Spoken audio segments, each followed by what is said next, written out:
Shrimad Bhagavad Gita chapter 4 श्लोक number 10 to 15। आइए सुनते हैं इन श्लोकों की संस्कृत, हिंदी और भगवान श्री कृष्ण के शब्दों के गहरे अर्थ जानने का एक सामूहिक प्रयास।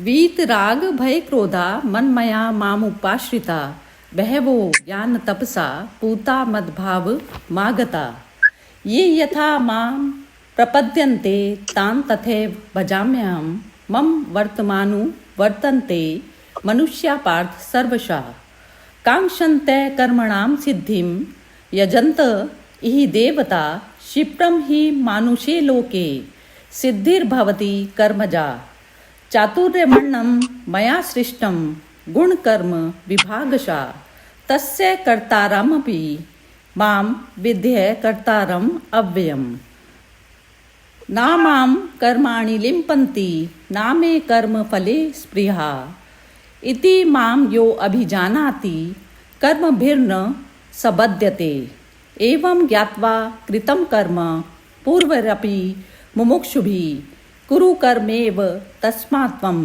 पूर्वै पूर्वतरं कृतम्। हाँ जी विमी जी आप पढ़िए।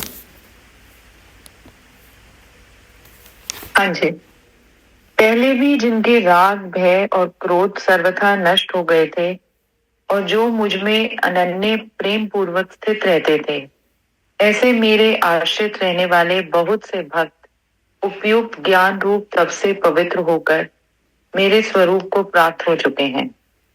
हे अर्जुन, जो भक्त मुझे जिस प्रकार भजते हैं मैं भी उनको उसी प्रकार भजता हूँ, क्योंकि सभी मनुष्य सब प्रकार से मेरे ही मार्ग का अनुसरण करते हैं। इस मनुष्य लोक में कर्मों के फल को चाहने वाले लोग देवताओं का पूजन किया करते हैं, क्योंकि उनको कर्मों से उत्पन्न होने वाली सिद्धि शीघ्र मिल जाती है।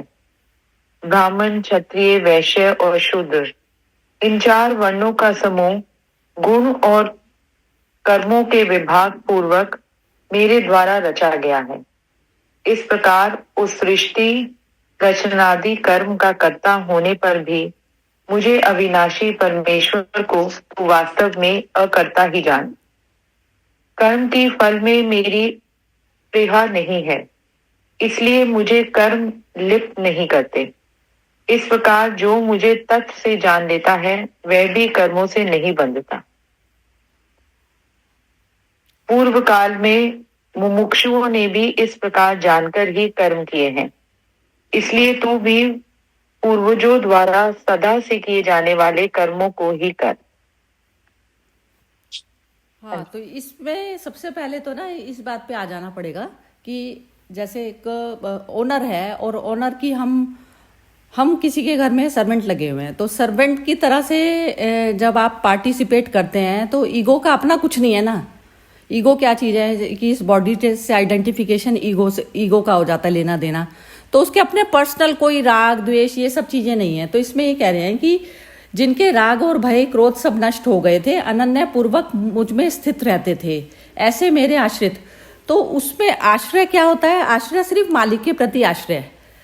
अब मालिक के प्रति क्या है? सुप्रीम, जो मालिक सुप्रीम मतलब जो सब में एक ही। तो उसमें जो ईगो पार्टिसिपेट कर रही है ना, तो ईगो का अपना कुछ नहीं है। तो जब इस भाव से आप काम करते हैं तो वो आपका अपना कुछ पर्सनल नहीं रह जाता। तो पर्सनल क्या होगा? वो स्वामी का ही हो गया। तो जब पहले उस वाली स्थिति पे आना पड़ेगा। तो भय क्रोध वाला नष्ट ही तब होंगे जब हम अपने से ऊपर सुप्रीम पावर, तो सुप्रीम पावर ने अपने आप को जो उसको दिया है ना, जो उसने मैनिफेस्ट करी है अपनी कृति, वो भी पूर्ण करी है। पूर्ण, वो कहते हैं ना पूर्ण एव, वो जो उसका जो था ईशावास्य उपनिषद का जो श्लोक था ना, पूर्ण पूर्ण में, मतलब पूर्ण से पूर्ण निकला है। तो पूरी तरह से पूर्ण मतलब ओनर की तरह से ही वो एक्ट करेगा, लेकिन ओनर नहीं है जैसे, तो इस तरीके से एक्ट करेगा। तो तब तो वो कह रहे हैं कि जो भक्त मुझे जिस प्रकार से भजते हैं मैं उनको उसी प्रकार से भजता हूँ। तो उसमें ये ऐसा नहीं है कि टिट फॉर टैट है, टिट फॉर टैट वाला नहीं है ये यहाँ पर लेना देना। इसमें ऐसा है कि जैसे जब आपका मन किसी चीज में लग गया, मन का आ गया ना लेना देना, तो मन जिस भी चीज में लग गया तो आपको वो उस क्षण जो भी आप भाव लेते हैं ना, तो आपको उसी समय वो जो है नुकसान पहुंचा देता है।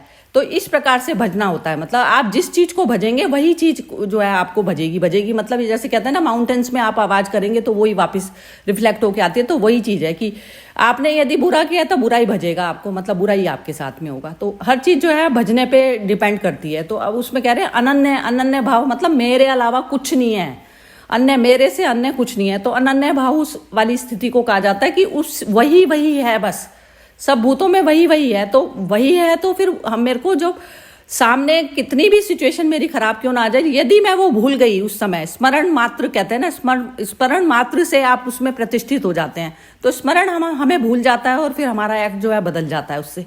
स्मरण भूलने से होता है हमारा, भूल जाते हैं हम, तो इसलिए होता है हमारा एक्ट। अब इसमें कह रहे हैं मनुष्य लोक में कर्मों को चाहने वाले देवताओं को जो पूजा, देवता वही हो गई, देवता अपनी ही परफेक्शन स्टेट में जाना, अपने लिए कर रहे हो ना आप, जो भी कुछ करोगे आप अपने लिए, दूसरे के लिए करने की कुछ गुंजाइश होती नहीं है, क्योंकि सिर्फ अपने लिए ही करा जाता है जो भी कुछ एक्ट किया जाता है। तो उसमें देवता क्या हो गया, देवता कैटेगरी वो आ गई जो दूसरे लोगों का करके जो खुश होता है जिसका मन, तो वो देवता की कैटेगरी में आ गए। तो वो जो कह रहे हैं कर्मों से सिद्धि जो है फौरन मिल जाती है। आप करते हैं वो सिद्धि इस प्रकार से मिल जाती है ना, आप करते हुए ही जो है आप उसको कर्म के उसको पा लेते हैं, क्योंकि अंदर से वो आपके उस प्रकार के हार्मोन रिलीज होने शुरू हो जाते हैं ना। तो ये चीज़ उसमें बता रहे हैं भगवान। मैं एक सेकंड ये अपना ये वो मेरा थोड़ा सा कनेक्शन गड़बड़ आ रहा है, मैं चेंज कर रही हूँ जरा वो।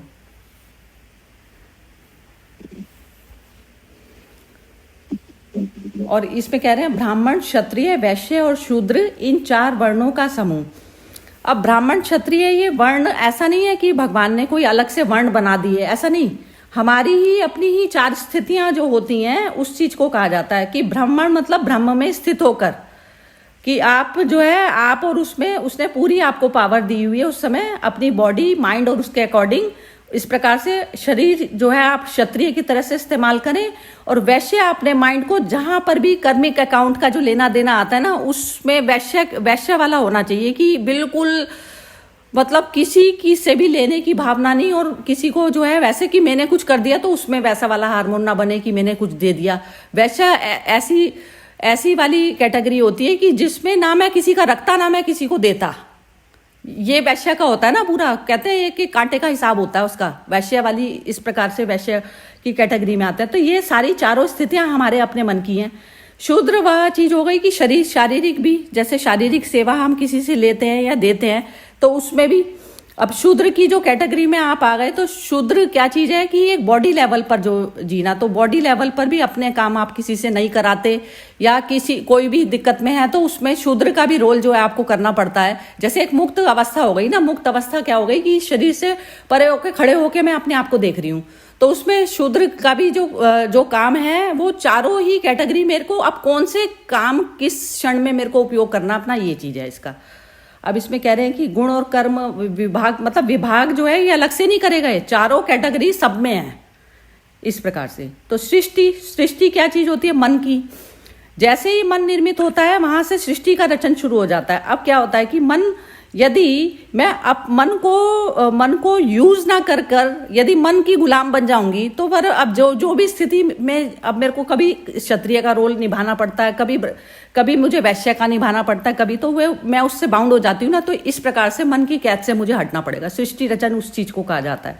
कर्म का कर्ता होने पर भी मुझ अविनाशी परमेश्वर तू वास्तव में अकर्ता ही जान।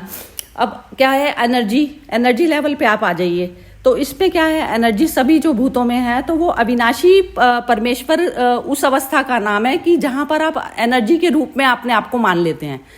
अब आप फ्री हो जाते हैं कि कोई भी जो है एक्ट करने के लिए। तो उसमें कह रहे हैं अकर्ता जान। अकर्ता वो सिचुएशन होगी कि जहां पर मेरे अंदर बॉडी भाव से मैं कोई भी कर्म ना करूं, कि मेरे को जैसे किसी के ऊपर गुस्सा आ रहा है, या किसी के ऊपर बहुत प्रेम आ रहा है, या किसी के प्रति बहुत भाव ऐसे बन रहे हैं कि पता नहीं ये तो बहुत ही अच्छा इंसान है, तो वो मेरा अपना पर्सनल नहीं चलेगा। तो वो क्या होगा कि जिसके प्रति आपने भाव ज्यादा करके भी आपने जो चीज कर दी, तो वो आपका अपना कर्म बन गया। तो एनर्जी मतलब अकर्ता भाव में, जैसे कहते हैं ना, एक ट्रांसफॉर्मर के थ्रू जो एनर्जी पास हो रही है, तो बल्ब की और उसकी अपनी कोई मर्जी नहीं ना, जब तक वो ट्रांसफॉर्मर। तो इस प्रकार से समर्पित होकर आपको जो कर्म करेंगे, तो तब आप अकर्ता वाली सिचुएशन में आप ही होंगे। तो भगवान जो कृष्ण जो ऑपरेट करते हैं इस बॉडी को, वो इस वाले भाव से करते हैं कि सामने जो है वो जो है उनका अपना पर्सनल कुछ भी नहीं है। तो पर्सनल जब हम भाव से नहीं करते तो तब ये वाला श्लोक जो है उन पर इस प्रकार से ये जो है लागू होता है। कर्मों के फल में मेरी स्प्रिया नहीं है। कर्मों के फल में स्प्रिया मतलब मन बीच में बिल्कुल भी ना आ जाए गलती से भी। तो मन जब तक आपका जीरो वाले लेवल पर आप नहीं लाते तो तब तक वो कह रहे हैं स्प्रिया नहीं है। मतलब आप जैसे ही समझिए कि एक सिचुएशन आई है, सिचुएशन को जो हैंडल करना है वो सिचुएशन ही है। क्योंकि जितनी भी कहते हैं ना जैसे क्रम है, एक सीरीज है, सीरीज और वो चलते हैं ना, एक्शन और ये सब चलते हैं, तो उसमें रिएक्शन का रोल नहीं है बेसिकली। तो उसमें कह रहे हैं कर्म उसको नहीं लिप्त करेंगे ना जो रिएक्ट नहीं करता। अब कह रहे हैं तत्व से जान लेता है, वह भी कर्मों से नहीं बनता। तो तत्व से जानना वही कि मैं एनर्जी फॉर्म में मतलब कर लूँ कि वो जो सप्लाई जो हो रही है छोटी छोटी, जो जितने भी संसार में जितने भी एक इवन चींटी तक भी है तो उसी से मैनिफेस्ट हो रही है वो। तो ये चीज़ पे आना पड़ेगा। पूर्व काल में मुमुक्षुओं ने भी इस प्रकार जानकर ही कर्म किए हैं, इसलिए तू पूर्वजों से सदा से किए जाने वाले कर्मों को ही कर। अब कह रहे हैं मुमुक्षुओं ने, मुमुक्षु वह कैटेगरी हो गई कि जहां पर मैं जानने वाली की कैटेगरी में बैठ गई। अब जब जानना मेरा अपना स्वभाव है ना, तो वो क्या होता है, जानने वाला ही विटनेस बन जाता है। विटनेस मतलब जैसे जान रहे हो आप, एक तो जानना ऐसा होता है कि जिसमें हमें दुख सुख आ रहा है लेकिन फिर भी हम जो है एक्ट उसके हिसाब से नहीं कर रहे, दुख सुख के हिसाब से एक्ट नहीं कर रहे, हम अपने आप को समता में लाकर एक्ट कर रहे हैं। तो वो मुमुक्षी की कैटेगरी हुई। मुमुक्षु से साक्षी क्या हो जाता है कि जैसे आप बिल्कुल वो ही बन गए, वाटर से भाप ही बन गए, तो वो अवस्था आ जाती है। तो इसलिए पूर्वजों द्वारा सदा से किए जाने वाले कर्मों को ही तू कर। अब ये पूर्वज जो यहाँ पर जो कहा जाता है, मैं पूर्वज हर क्षण मतलब मेरे हिसाब से जो है भगवान कृष्ण ने भी उसी तरीके से बोला होगा कि पहले वाला जो जैसे जो मेरे मन की स्थिति जो पहले वाली है, जो अब जब मन को जो जीरो पे जो लेके आऊंगी तो जो पहले वाला जो मैंने जो कुछ किया है ना, तो उस चीज को जो है फिर अब क्या करके जीरो लेवल पर आकर जो है फिर मैं कर्म करूं। तो पूर्वज मतलब पुराना क्षण है, वो पूर्वज में आना चाहिए। क्योंकि यहाँ पर भगवान कृष्ण की कोई पूर्वज के बारे में नहीं बोलेंगे जिसको हम समझते हैं पूर्वज, तो वो नहीं है। पुराना क्षण जो मैंने जिसमें भी व्यतीत करा, तो अभी क्षण में मैं जीरो बनकर और फिर जो है कोई भी चीज़ का एक्ट करूं। तो ये सब जो हमें जो ये चीज़ें बताई गई हैं ना इसमें गीता में, तो वो कोई भी चीज़ें पुराने जो क्षण को जो उसमें जो है ये चीज़ बताई गई, क्योंकि एक चेतना रूप पर ही भगवान कृष्ण जो है बात कर रहे हैं। बाकी शरीरों से उनका कुछ भी लेना देना नहीं है जरा सा भी। हाँ जी, चलिए एक एक करके बोलते हैं। विनोद जी आपसे शुरू कर लें क्या उल्टा? हाँ जी, हेलो, हाँ जी बोलिए। आवाज आ रही है? हाँ, बिल्कुल। आवाज आ रही है ना? हाँ। हाँ, जय श्री कृष्ण। हाँ, मतलब बाकी तो सब बढ़िया बताया सविता जी ने। मैं सिर्फ एक जो कर्म वाला है उसी पे बोलता हूँ कि जो उसमें निष्काम कर्म करना है उसी पे अगर कंसंट्रेट करते हैं तो सेंटर सही रख के, अगर सही मतलब सेंटर सही रख के गलत कर्म भी हो जाए तो वो भी अपने शरीर पे नहीं लगता है, वो भी प्रभु के द्वारा कराया गया, इस तरह से समझ सकते हैं हम लोग। मतलब कर्म करना ही हमारी, जैसे प्रभु ने कहा है, मतलब गीता में कहा है कि मुमुक्षुया मतलब पहले हमारे पूर्वज करते आ रहे हैं, या हमारे पहले जो प्राणी करते आ रहे हैं, हम भी उसी तरह से अगर जीवन यापन करते हैं, सेंटर सही रख के निष्पक्ष, मतलब कि अगर डिसीजन लेते हैं, बायस डिसीजन नहीं होता है, निष्पक्ष डिसीजन लेते हैं, तो अगर हमारे हाथों किसी का खून भी हो जाए या मतलब किसी को चोट लगे, तो अगर हमने सेंटर सही रख के किया है तो उसका क्या बोलते हैं, अवगुण या दोष हमको नहीं लगता है। वो प्रभु के द्वारा कराया गया ही कर्म समझना चाहिए। बस ये कर्म का जो है निष्पक्ष कर्म और बायस डिसीजन लेना चाहिए, ये दो चीजें थोड़ी पॉइंट आउट करनी थी बस। बाकी तो सरिता जी ने सही कहा है। थैंक यू ढंग से बताया आपने। यही चीज है, वो हमारी कंडीशनिंग हुई होती है, जो हम बताते हैं बाहर के कर्म को देखकर जब इंसान जो करता है ना निर्णय कि ये खराब हुआ अच्छा हुआ, तो वो कंडीशनिंग है हमारे माइंड की कि हम किसी चीज को खराब बताते हैं और किसी चीज को गड़बड़ बताते हैं। क्योंकि अच्छा बुरा बाहरी तौर पर प्रकृति के उसमें चलती हैं सब चीजें, लेकिन उसमें नहीं चलती हैं। परमात्मा के उसमें कुछ नहीं चलता। परमात्मा में तो टाइम ही एग्जिस्ट नहीं करता, तो उसमें अच्छा बुरा क्या एग्जिस्ट करेगा। हाँ जी, बिम्मी जी बोलिए। हाँ जी, इसमें ये जो चारों वर्णों का भी कहा है, तो इसमें भी कोई जिस स्थिति में हम कभी ब्राह्मण के, क्षत्रिय, वैश्य, शूद्र, यहाँ पर भी वो मन और कर्म का, तो इसमें भी ईश्वर कह रहे हैं कि चाहे तो जिस भी स्थिति में, उस स्थिति में कभी तू ब्राह्मण बन के, कभी क्षत्रिय, कभी वैश्य, जो भी तू जैसे भी बन के कर्म कर रहा है, उसमें भी अपने आप के अपनी वो अटैचमेंट नहीं रख, वो अकर्ता वाली स्थिति में रहकर ही तू अपने कर्म कर। तो सभी में वही है कि आप कुछ भी कर रहे हो, जब आप वो खाली मन से कर रहे हो, आगे पीछे का नहीं, किसी चीज के साथ वो कुछ अटैचमेंट, कोई आगे का मतलब लाभ का, या कुछ मुझसे हानि हो जाएगी, या किसी का कर रहे हो तो क्रोध में आके उसके साथ कर रहे हो, या बहुत ज्यादा प्रेम में आके कर रहे हो, तो इन सब बंधनों से अपने आप को अलग करके कर्म करने हैं। तो तब तुम अकर्ता की स्टेज में हो, तब तुम वो मतलब वही जो हम बार बार नो माइंड वाला कहते हैं कि नो माइंड की स्टेज में करना है। और जब वो कह रहे हो कि कर्मों के फल में मेरी स्पृहा नहीं है, मतलब वही कोई मेरी अटैचमेंट नहीं है, इसलिए मुझे कर्म लिप्त नहीं करते, क्योंकि मैं कुछ एक्सपेक्टेशन ही नहीं है। मैं जिस स्थिति में हूँ, मैंने उसको अच्छी तरह से बस वो निभा दिया। उसके आगे पीछे क्या होता है, इससे मुझे क्या लाभ मिलेगा, क्या नहीं मिलेगा, वही जो वैश्य वाली स्थिति एक तरह की आई कि बिल्कुल चेक्स एंड बैलेंसेस बिल्कुल किए हुए हैं, कट कट कट वो एकदम किया हुआ है। तो उसी को करने के लिए कृष्ण इंस्पायर कर रहे हैं। और ये जो आखिरी वाला, पूर्व काल में मुमुक्षुओं ने भी इस प्रकार जानकर ही कर्म किए हैं। तो मुझे जो लगता है कि यहाँ पर वो ये कहे कि जिन लोगों ने कभी बॉडी से कोई अटैचमेंट नहीं की ना, मुमुक्षु वो कि उनकी कुछ बॉडीली अटैचमेंट नहीं रही, और मतलब जैसे मन से ही अंतरात्मा का वही जैसे खाली होके जो उन्होंने जो काम किया है, तो वो वहीं पर भी फिर से वही इंस्पायर ही कर रहे हैं कि इस तरह के तुम्हारे कर्म होने चाहिए। तो बिल्कुल ठीक है, मतलब कर्ता होते भी तू अकर्ता है। हाँ ये मुमुक्षुओं में आप ये समझ समझ आ गया। हाँ ये वाला भी मेरे दिमाग में क्लिक किया ये कि जैसे मुमुक्षु में वो था ना, राजा जनक के उदाहरण इसमें गीता में भी दिया हुआ है ना। तो मुमुक्षु मतलब जो मुमुक्षु जो तत्व को जो जानने के लिए मुमुक्षु थे, वैसे लोगों को पूर्वज की कैटेगरी में डाला है। ये मतलब उन्होंने एग्जाम्पल दिया है, वो जो पूर्वजों भी कहा है, तो इस हाँ तरह हाँ किसी पूर्वज का मतलब जो example पुराने देके उसमें, हाँ बिल्कुल बिल्कुल यही यही है बिल्कुल। अब क्लियर, अब क्लैरिटी मुझे भी अब हुई है। ठीक है, बहुत ही सुंदर है। हाँ जी नीलम जी बोलिए। जय श्री कृष्ण। आप दोनों ने बहुत ही अच्छे से एक्सप्लेन करा, अभी मेरा कोई भाव नहीं है। आगे अच्छा लोग बोलिए। ठीक है, मोना बोलो आप।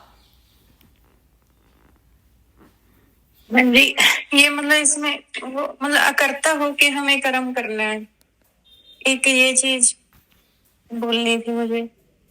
मतलब कर्म में हमें वो नहीं बनना कि मैंने किया या मतलब सामने वाले का नहीं, मतलब अकर्ता हो के हमें कर्म करना है। मतलब भी मैं नहीं, ठीक है बोल दिया। अच्छा नहीं ठीक है, कोई बात नहीं। अकर्ता कौन सी कैटेगरी में है? अकर्ता की कैटेगरी में कैसे कब आएंगे हम, ये बता दो बस। जब हम साक्षी भाव में देखेंगे। हाँ किस में देखेंगे? साक्षी, साक्षी भाव में देखेंगे, मतलब भी मैं नहीं करता, मतलब परमात्मा मेरे को माध्यम बना के मेरे से करवा रहा है। नहीं, हाँ मतलब अपना पर्सनल नहीं है कुछ भी इसमें। ठीक है बढ़िया। हाँ जी हर्षा हाँ जी, जी। हाँ हो गया मोना, कमेंट हो गई आपकी? ठीक है। हाँ जी। हाँ जी हर्षा जी बोलिए आप।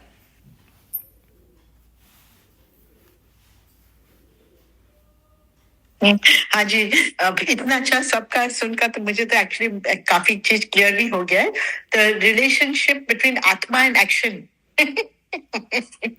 आत्मा क्या है और एक्शन क्या है, उसका हमको जैसे बोलते हैं ना कि ये ख्याल आ जाता है। तो एक्शन तो आत्मा कभी कर्ता नहीं होती है, आत्मा कभी करती नहीं है, पर हमको उस चेतना में हमको रहकर सब करना है। तो मुझे ऐसा होता है कि वो सुजागी में हमें रहना है कि we must be always in the in the uh, in the consciousness of that Atman, then we do any action. तो एक ख्याल मुझे सिंपली ऐसे आता है कि I've got a role to play. So I can be a mother, I can be a sister, I can be a brother, I can be a sister, wife, everything, But behind all that, I'm the one person whom I'm related to constantly, and that is the self. So वो self का relation कभी भूलना नहीं है, भले आप कितने भी roles play करते जाओ life में, तो उसको एकदम ध्यान में रखते हुए we have to be, aware. मुझे ऐसे ख्याल आया, So that relationship we have to establish with the Atman constantly, because we forget कि हम लोग रोल एक्चुअली प्ले कर रहे हैं वेरियस फॉर्म्स, बट अल्टीमेटली जाना है वो स्थिति में जहाँ हम आत्मबोध में रह सकते हैं। तो ये मुमुक्षु का जो अंतिम, जैसे बोलते हैं ना, प्रेरणा होती है कि सब लाइफ ऐसे ही हुए, that leads towards that supreme liberation, हाँ बिल्कुल ठीक है। एक एक क्षण है, एक क्षण भी आप भूलोगे तो वहीं पे गिर गए वहीं गिर गए, मतलब कर्मिक अकाउंट हो जाता है, स्टार्ट हो जाता है, कार्मिक अकाउंट पे चलता है। यस, बढ़िया। और वो जो चार कास्ट का जो भी मुझे बहुत अच्छा लगा कि उसमें भी जैसे हम लोग का गुण होते हैं ना, तो कभी कभी हम लोग एक ही क्षण में ब्राह्मण बन जाते हैं, एक क्षण में क्षत्रिय बन जाते हैं, एक क्षण वैष्णव बन जाते हैं, एक क्षण सब में शूद्र, जब भी हमको लगता है सब कुछ हमको कुछ जैसे बोलते अभी ख्याल नहीं आता है। So these 4 stages are constantly playing in our lives, but जैसे हम लोग आत्मा के साथ रिलेटेड होते जाते हैं ना, ये गुणों का प्रभाव हम लोग पर फिर कमती होते जाता है। वो जैसे बोलते हैं ना, एक मेंटल इनर्शिया, जो हमारा मूड्स, डिप्रेशन, ये वो जो आजकल जैसे हम सुनते हैं, तो 1-2 बार हम लोग के इसका पर डिस्कशन भी हुई हमारे ग्रुप में, तो वो मेंटल इनर्शिया जो है वो एक्चुअली तमस है, तो when we are away from the lord we get this inertia, and again हम लोग को ये रिवाइव कर लेती है। सत्संग है, भजन है, पॉजिटिव थिंकिंग है, ये जो हमारी सुपर टाइमिंग है सुबह के time, to start the day with a very positive end note of truth. तो जब सच्चाई साथ में होती है ना, तो हमारी क्लैरिटी बढ़ती जाएगी। वो तो हकीकत लगती है मुझे अभी कि we are going the right way towards what we really desire, what we have meant to come on this world. We have come for that purpose only. ये तो साइड में ये सब आ जाता है, attachments, affiliations, but they are not permanent. One day we leave them and go away. So ये ख्याल तो रहता ही है। आप बोलते ना सेल्फ को पकड़ ले। हम लोग खेल के लिए उतरे, तो उसमें ना एम्ब्रेस नहीं करते, हम हर क्षण को एम्ब्रेस नहीं करते। तो जैसे हम क्षण के साथ में मूवमेंट को एम्ब्रेस कर लेते हैं तो हम फ्री हो जाते हैं। तो उसमें फिर वो ब्राह्मण का रोल सबसे पहले ही हो जाता है ना। नॉलेज से आप हर चीज को डील कीजिए, और क्षत्रिय क्या है कि जैसे आप शरीर को एज अ टूल मात्र और वेपन की तरह से यूज कीजिए, और वैश्य क्या कि कर्मी के अकाउंट किसी के साथ में ना शुरू करना ना खत्म करना, और शूद्र जो है बॉडी लेवल पर करना, ऐसा हो जाता है। हाँ जी विमी, आप बोल रहे हो, कुछ बोलिए। इन ये चारों स्टेज से ये भी कि जीवन में मतलब हमें फ्लेक्सिबल होना सीखना पड़ेगा।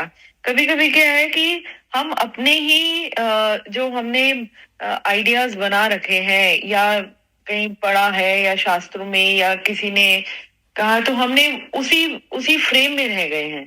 तो यहाँ पर ये भी वो कहने की कोशिश कर रहे हैं कि you need to be flexible. कभी तुम्हें ये बनना पड़ेगा, कभी ये, और वो जैसे वही ना, तभी हमने वो है ना, हम कितनी चीजों में अपने ट्रेडिशंस के ऊपर ये कहते हैं, ये तो हमारे शास्त्रों में कहा गया, ये हमारे ये है, क्योंकि हमने कभी उससे अलग सोच अपनी रखी नहीं। वही किसी कर्म में भी यदि आप जब आउट ऑफ बॉक्स थिंकिंग करोगे, उसके बियॉन्ड सोचोगे, तो तभी आपकी वो ग्रोथ और इवॉल्वमेंट तभी है। नहीं तो आप तो वहीं के वहीं स्टिल ही रह गए। तो पानी तो बहता रहना चाहिए, ना कि वो खड़ा रहेगा तो वो स्टैग्नेट ही होगा, वो बदबू ही मारेगा। तो ये भी मुझे एक इससे लगा। बिल्कुल ठीक है, यही तो कह रही हूँ मैं, सिचुएशन को एम्ब्रेस करना। और जैसे हमारे उसमें भी जैसे फेस्टिवल मनाते हैं ना, ये वाला दिवाली हो गया, वो हो गया, तो लोग कहेंगे कि जैसे हम इसमें नहीं निकलेंगे क्योंकि दिवाली पे तो घर के ही दिए। तो आप स्वयं ही तो लाइट हैं, आप लाइट हैं, तो आप जहाँ जाते हैं वहीं लाइट हो जाती है। तो मतलब आप कोई जब तक आप में ये शिव है तो शिव ही तो लाइट है ना, तो इसलिए फिर कोई भी बाउंड्री से बंधना ही, सारे बैरियर्स आपने अपने हटा दिए, मैटर वही है, बैरियर हटाने हैं बजाय कंडीशनिंग करने के, चढ़ाने के। तो बैरियर हटाना ही बेसिकली जो है धर्म है और कुछ नहीं। हाँ जी, नीना की सुनते हैं कमेंट। हाँ जी नीना जी बोलिए आप।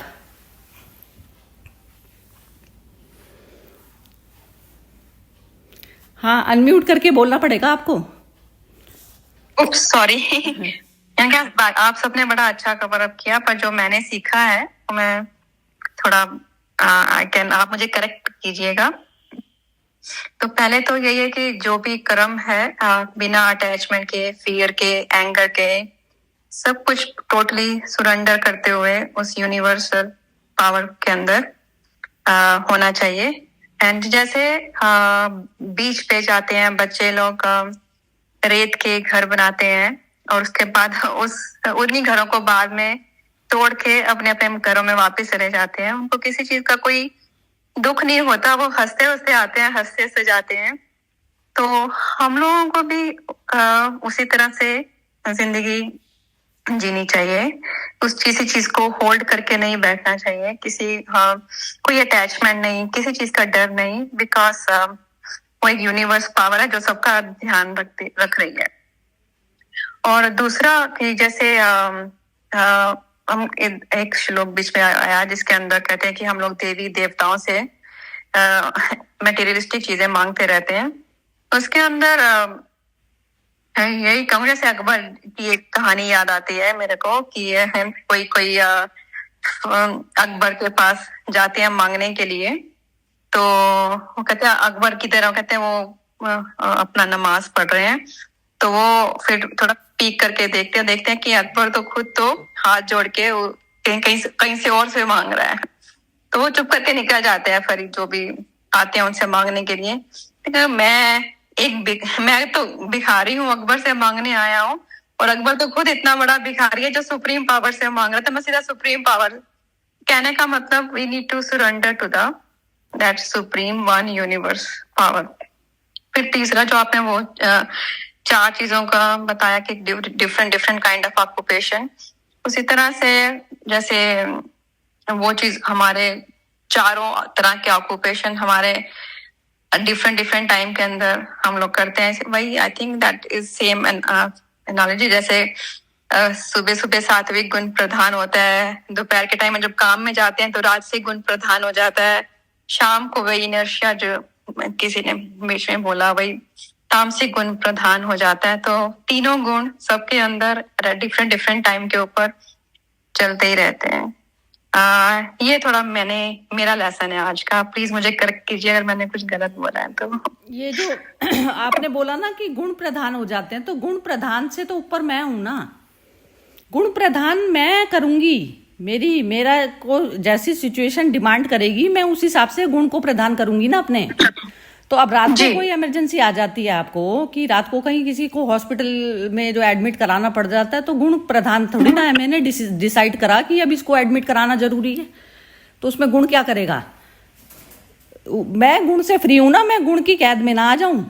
मतलब ये है, शरीर को एज एन इंस्ट्रूमेंट इस्तेमाल करना है, तो तब मैं अपने आलस को नहीं देखूंगी उस समय कि मेरी नींद ज्यादा जरूरी है, बिल्कुल भी नहीं। मैं शरीर हीन है, हीन धर्म को निभाना, जो शरीर के हिसाब से जो चलते हैं वो हीन धर्म को फॉलो करते हैं, मन के हिसाब से चलते हैं। जो अब मन मेरा डोमिनेट कर रहा है कि इस समय जो है मैं आंख बंद कर लूं, सिचुएशन तो ये डिमांड कर रही है मेरी, लेकिन मैं आंख नहीं बंद कर सकती ना। यदि मेरे यहाँ से चारों तरफ से मेरे किसी पड़ोसी ने भी मेरा गेट खटखटाया है, तो भगवान ने मेरे को निमित्त बनाने की कोशिश की है। अब यदि मैंने निमित्त बनने से इनकार कर दिया, तो मैंने किसको इनकार किया, ओनर को इनकार कर दिया ना, ओनर को इनकार कर दिया। तो गुण के हिसाब से हमें गुण को डोमिनेट नहीं करने देना है अपने ऊपर, गुण को हमें यूज करना है। तीन वो त्रिशूल की तरह से इस्तेमाल होते हैं ना, जैसे शिव का त्रिशूल जो कहते हैं वो 3 गुणों की बात होती है। शिव मतलब मैं, शिव वाली कैटेगरी क्या हो गई, मेरी हो गई, मैं हूं कैटेगरी, शिव में आ गई मैं। अब शिव क्या हो गई, शिव के हाथ में पावर है, अब वो उसके पास में पैसा है, रुपया, जो भी कुछ उसके पास मीन्स है उस सिचुएशन को हैंडल करने के लिए है। यदि आप अपने मूवमेंट में रिलैक्स वाले मोड में नहीं जा पाते हैं तो आप यूज नहीं कर रहे हैं ना, उसका सही इस्तेमाल नहीं कर रहे। सही इस्तेमाल क्या है, अब कोई इंसान कंजूस है, वो बैठ जाए, वो कहे मैं तो इस वाले हॉस्पिटल में अपना इलाज नहीं कराऊंगा, अब उसकी जो है कंजूसीपन जो है उसका जो है सामने आ जाए, तो फिर वो अच्छी तरह बुद्धिमान थोड़ी ना कहलाएगा। अब उसको क्या करना है, अपने पास में जो मीन्स हैं, चाहे इवन अपने बच्चे हैं, चाहे जैसे अब बच्चे हैं, बच्चे नहीं करना चाहते तो उनको सामदंड भेद करके उनको कहिए कि जो है करना पड़ेगा तुम्हें ये काम, जहां जहां भी आपकी पावर चलती है। जैसे अब मोदी है, वो कह दें कि ये तो जो है चीज होनी है कंट्री में तो होएगी ना, तो अब हम भी अपना मोदी तो है ना घर में, घर के उसमें भी मोदी है, तो जहां जहां भी हमारा रूल जैसे सामदंड भेद सारे अपनाने पड़ेंगे उस सिचुएशन को हैंडल करने के लिए। तो ये मतलब है इसका, इन श्लोकों का ये मतलब है कि जो मूवमेंट मेरे पास आया है उसको मैं फ्री तरीके से उसको हैंडल कर सकूं, मन मेरा डोमिनेट ना कर जाए, पहले मन चोर है, ये मतलब है। जी जी जी समझ गए आप, गुणों का समझ गए। डोमिनेट जो जी, हमने जी। जो सुबह शाम रात का बताया वो बिल्कुल भी नहीं करने देना है। गीता का मतलब ये है कि हम फ्री नहीं, हो जाते हैं। मैंने सिर्फ वो एक एग्जांपल दिया था कि नहीं नहीं, वो डोमिनेट करता है जो शरीर भाव में जीते हैं, हम शरीर भाव में नहीं जीते ना, हम तो शरीर को इंस्ट्रूमेंट मात्र करके जीते हैं। जो शरीर भाव में जीते हैं ना, जिनको ये नॉलेज जिनको उतरी नहीं है, तो वो शरीर भाव में जीते हैं कि इस समय तो कोई डिस्टर्ब नहीं करेगा। लेकिन जो मुक्त पुरुष है ना, वो डिस्टर्बेंस का बोर्ड कभी भी नहीं लगाएगा, वो हर वक्त रिलैक्स मोड में रहता है, क्योंकि उसको अलग से रेस्ट करने की जरूरत नहीं पड़ती। अल्टीमेट रिलैक्स सिचुएशन वो होती है जब मैं परमात्मा में रेस्ट करती हूँ, तो उसमें मेरे बॉडीली कंफर्ट वम्फर्ट कुछ मैटर नहीं करता है, ये मतलब है। अब इसको जरा एक बार कोई और डिफाइन करेगा तो विम्मी से पूछते हैं। विनोद जी आप बताइए जरा जो मैंने बताया अभी।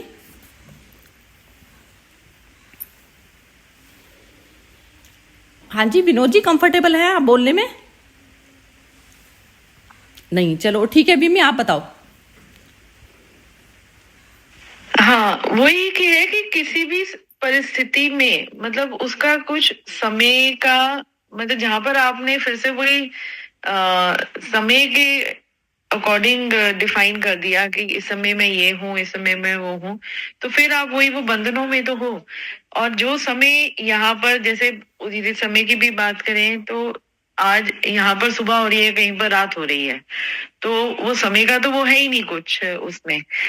वो तो परिस्थिति का है कि किस परिस्थिति में आप क्या किस तरह से उसे हैंडल कर रहे हो।